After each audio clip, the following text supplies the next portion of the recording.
How's it going, Endless fans? Will Curran back here with another Whiteboard Wednesday, and today we're talking about what do all the AV labor positions do? There's a lot of AV labor positions out there, and a lot of people you probably see in your quote that you go, what does that person even do? So my goal today is to talk to you about all of the positions you could potentially see on a quote and how they might help you bring your vision to life. So as we go through this, the big things to know that you're not going to have all of these positions at every single one of your events. You might only have one of them. You might have a handful of them. The important thing is to know what they do, and if you do need them, to request them from your AV company. But a lot of times this comes from the AV company and them saying what they need.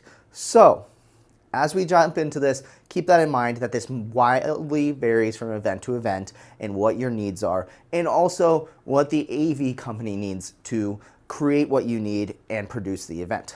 So, are you guys ready? This is going to be a long one, so strap yourself in, and we're going to drop a lot of knowledge bombs and a lot of information all in one video. So let's start off with probably the largest and most expensive role when it comes to your event, and that is the producer role. You might not see this unless you are doing a very large general session, a very theatrical event, or if you are needing someone to help you generally with the vision of what you're trying to accomplish. The producer is very much in charge of the content and the overall vision of the event. They're usually also managing everybody below them. Up here below, when we start getting to these clouds, they're high up there. So a lot of them are kind of more of a managerial role. They're managing everything, a lot of different details. So the producer, though, is really much in charge of the vision. They're usually the ones working with the talent, they're working with script writing, they're working with the technical director to essentially try to figure out how can they take your complex vision or something you're trying to do and bring it 100% to life from a creative standpoint. So you see this with a lot of event production companies, you'll see this with a lot of entertainment companies, and a lot of, again, bigger general sessions, bigger theatrical events. Next up, you have the assistant producer. Essentially, this person assists the producer, also known as an AP sometimes, to essentially bring everything. They might be getting their hands a little bit more dirty, getting into the weeds, really working with the technical side. Maybe they're working in graphics, maybe they're with script writing, everything like that, getting a little bit more in the nitty-gritty when it comes to everything. Again, a lot of times when you see things like assistant or number two next to them or things like that, they assist the person above them. So assistant producer assists, obviously, the producer themselves. Kind of obvious, right? All right, next up you have, related to content, is the stage manager. Another title this might also show up on the quotes is called a show caller as well. I'm gonna probably get some flack in the comments because it's all, how everyone describes everything is a little bit different between AV companies, regions, countries, everything like that. But essentially the stage manager itself is usually someone backstage that is managing what's going on stage. They're the ones pushing the talent out to make sure that they get out there in time. They're the ones working with the final, how they look, how it's all running, everything like that, backstage.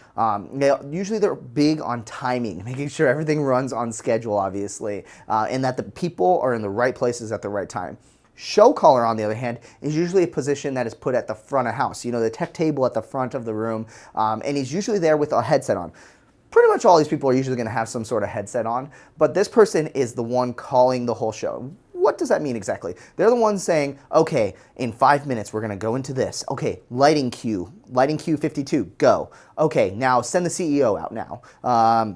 They're the ones calling all the commands. Usually, they're like the boss on the headset calling the entire show and telling when things need to happen. They're the ones making sure everything happens on schedule and happens on time and that the right things happen at the right time.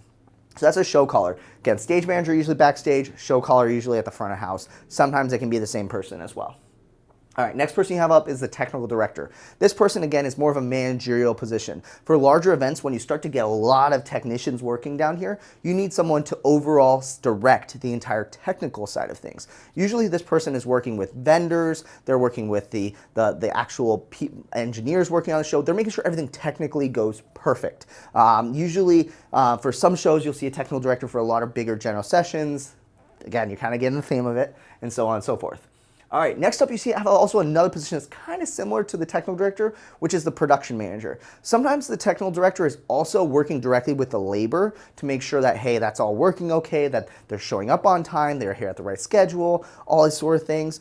Production managers usually are coming for a lot bigger shows, when there's especially a lot of breakout rooms or there's a lot of external things beyond just one single room, you usually end up bringing in a production manager. The production manager is in charge of just making sure that the equipment gets there in the right times, sets are being built. Usually they're working more physically with equipment than anything else out there. And they're also usually managing lots of areas. They're overall reviewing the entire production for the entire event. Versus a technical director might be focusing on one single area, the technical direction of, for example, the general session. All right, when you start to get a big crew like this, the manager, there's a lot of things going on that you need help with. And that's where production assistant comes in, also known as a PA. Another word for it also is called a runner. And you might be wondering, why is it called a runner? Well, typically a PA or the production assistant is usually someone who ends up running around all the time. They're doing things like, for example, running to grab food, coffee, let's say they need to go pick up something at a vendor, they need more tape, more batteries, or there's a request from the client at the last minute, they're the ones running all over the place. Essentially, they're the ones that are kind of just being the glue to tie everybody together on the management side of things.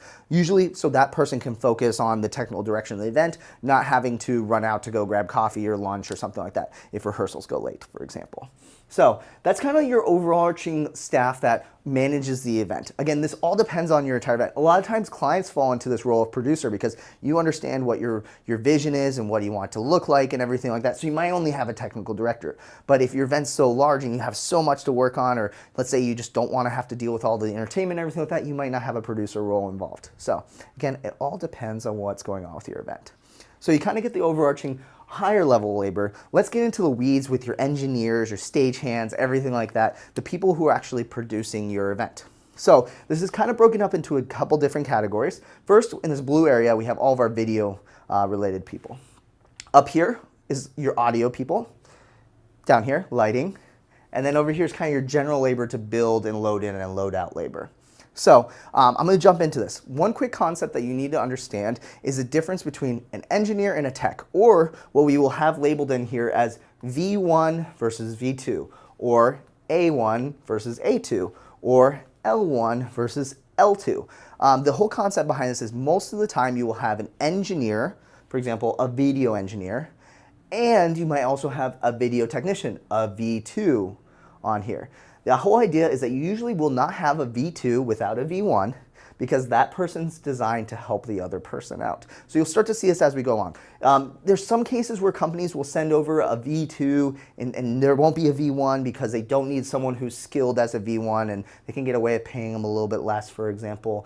So that might happen, but most of the time you can kind of general rule is that you won't have a V1 without a V2, or you won't have a V2 without a V1, I should say. So something to just kind of keep in mind when it comes to the overarching theme as we walk through all these and what they do.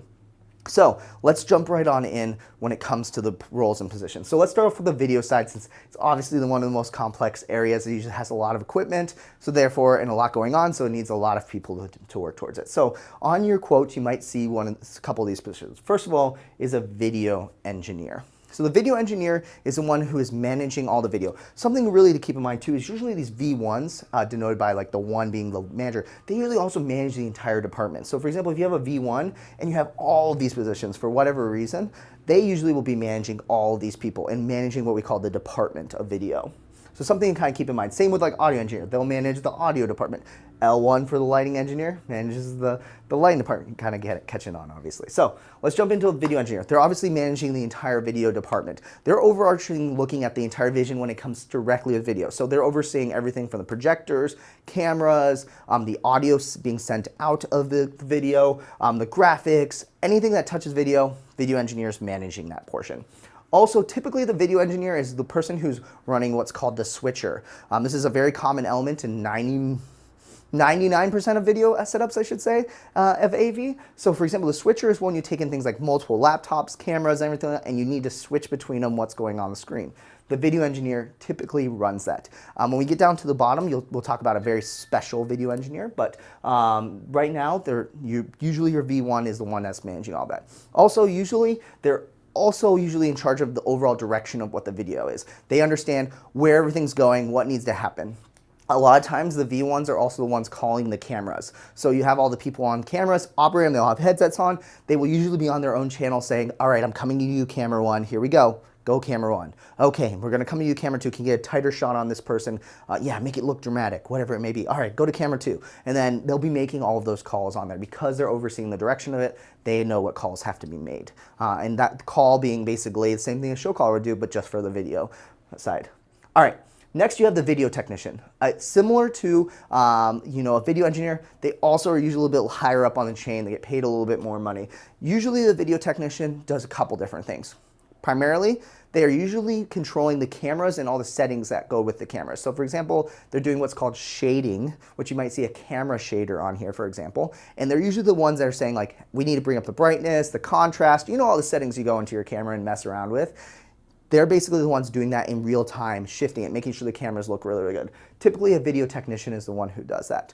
Also, usually with a technician, the level 2s, A2s, L2s, they're also usually on wireless headsets. They need to be able to be mobile. The reason why this is important is because a lot of times you need to be able to get up and go make sure that something's working, right? Let's say the CEO is getting up and he wants to have his laptop on stage. The V2 would be the one who helps him get it hooked up into his laptop, being able to be mobile. You'll see that with all the positions, is that usually they're kind of like the jack of all trades running around helping assist the video engineer, who's usually a little bit more settled in. They're usually at the switcher. They can't really move. They're wired in and can't really go anywhere. Whereas the V2 might have a wireless headset, and because their role might be a little bit less important to the critical portion of the show, they can run around and go help where is needed when it comes to the video side of things. So really, really cool. Again, they always assist the video engineer. All right, let's go down the roll. We have a couple more to go through for the video. Next is camera operator. Obviously, this is a person running the cameras. Depending on how many cameras you usually have a camera operator for each one as well. What you might also see sometimes, for example, is someone who is using the robotic cameras for the event as well. So for example, if you have some robo cameras, I'll call them, up in the ceiling, or if you have one down on the stage and you want to get these cool, unique angles, sometimes you'll have a camera operator who's just remotely using those joysticks backstage. Sometimes as well, the V2 will also be in charge of multiple robotic cameras and controlling them backstage as well. So something you just kind of keep in mind, but typically for every camera, you have a camera operator. Next up is the teleprompter operator. Obviously, this is the person running those screens that you see whenever a president's giving an address and they have those clear pieces of glass with all the text in their speech and stuff like that. The teleprompter is actually operated by someone who decides how fast it goes, everything like that. This person also usually helps the main presenter work with their scripting and making sure that it's written the way they want it to be. It has spaces where they want it, everything like that. So they're not there just for the show to run the script. They're usually also working with them to say, oh, you know what, can you add this extra note or put that in all caps so I add emphasis to it. Teleprompter person will do that as well. All right, next two positions you have on here is the graphics operator and the playback operator. These are kind of similar positions and slightly different. So let's start with the graphics operator. For almost all corporate events, we have presentations, right? PowerPoint hasn't quite died yet.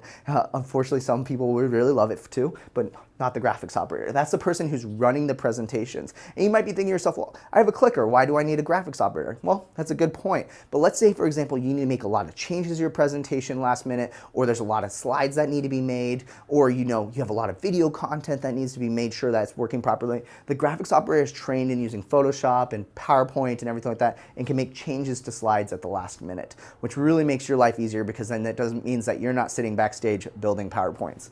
Also along that side is the same playback pro operator or playback operator. This person usually is playing back the video content. If this is an event where you have a lot of video content, you probably are going to have a playback operator. This is someone who runs a system that just runs video content, especially for those more complex video setups where you have multiple projectors, or you want to show one video on one screen and another video on another screen, or let's say a really big video stretched across a 30 by 10 foot screen. Playback Pro operator will help you with that as well.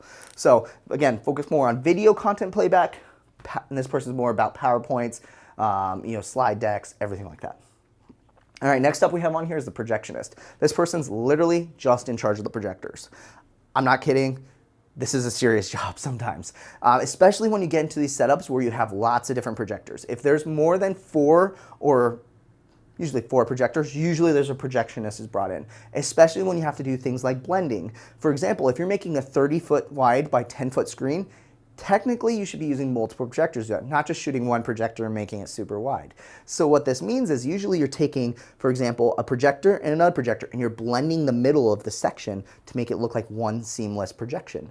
But then also, a lot of high-end projections will also need backup projectors. So you'll have projectors stacked on top of each other. So that 30-foot by 10-foot screen goes from having one projector to two, and then you need backups for that. So you have 4 total projectors all blended together to look really, really perfect.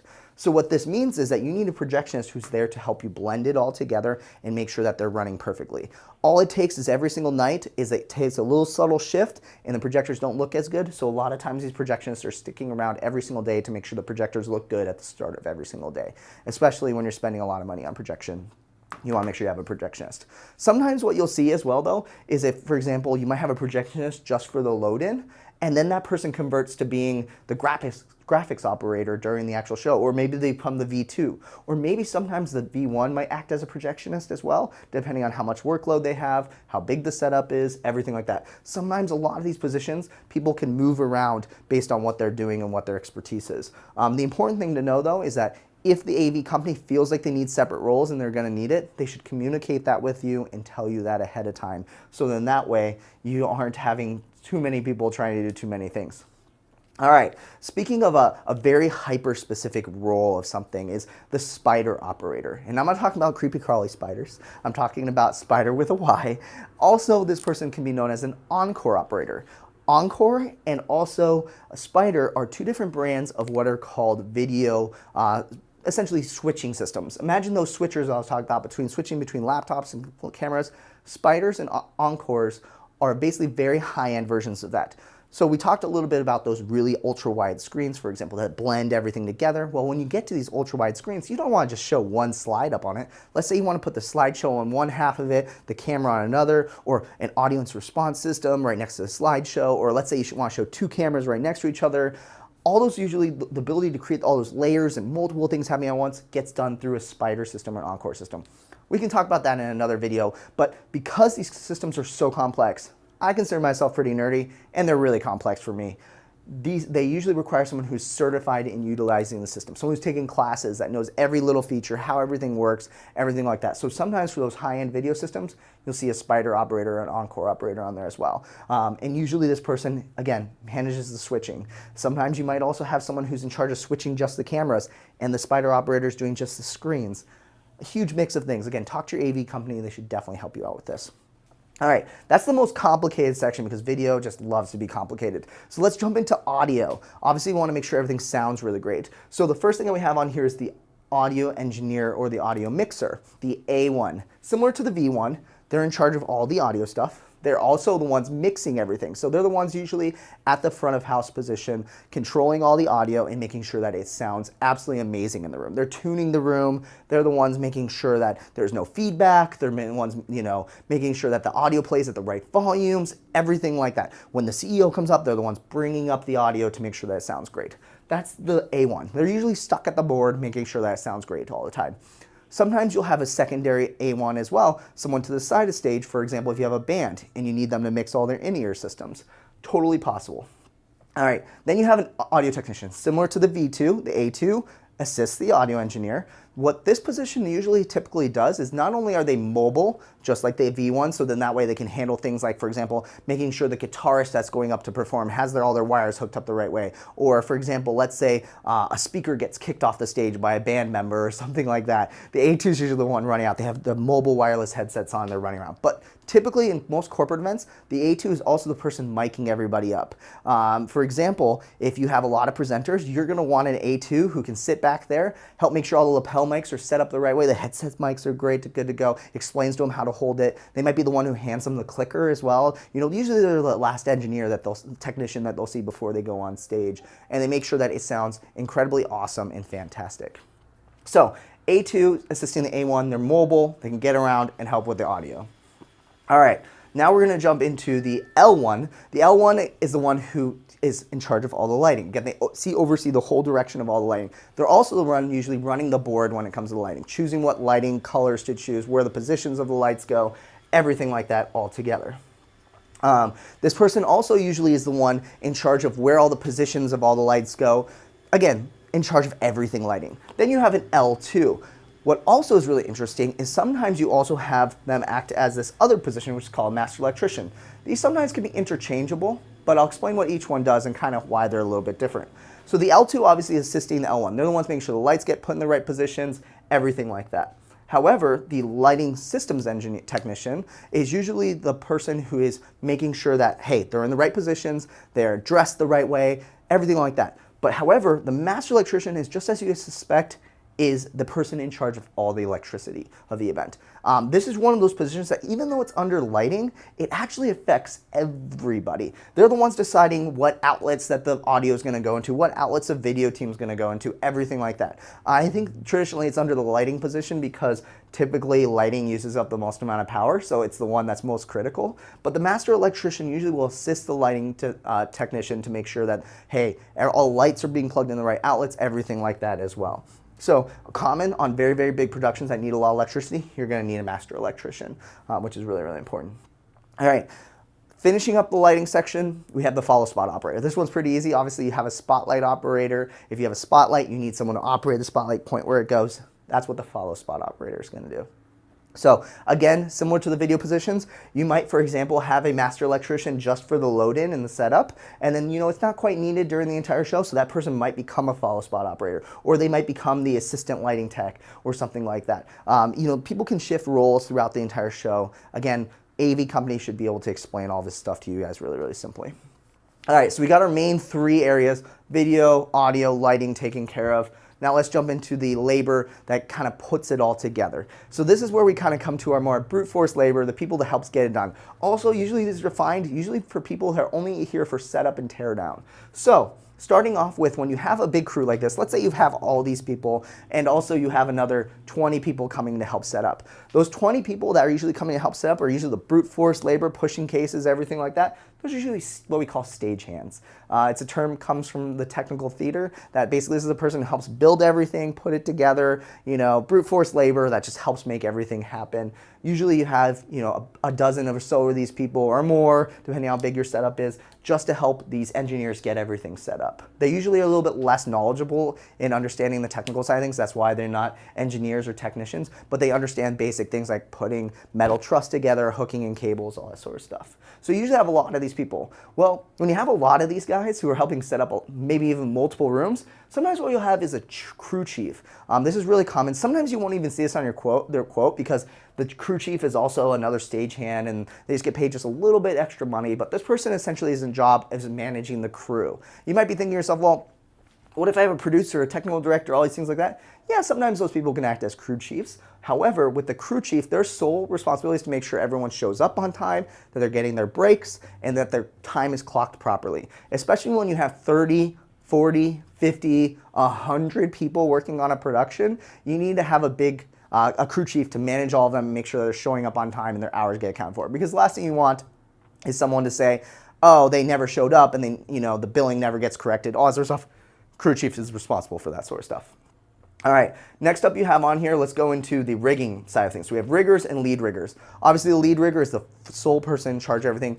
These people are usually educated in engineering, understanding how much weight can be hung.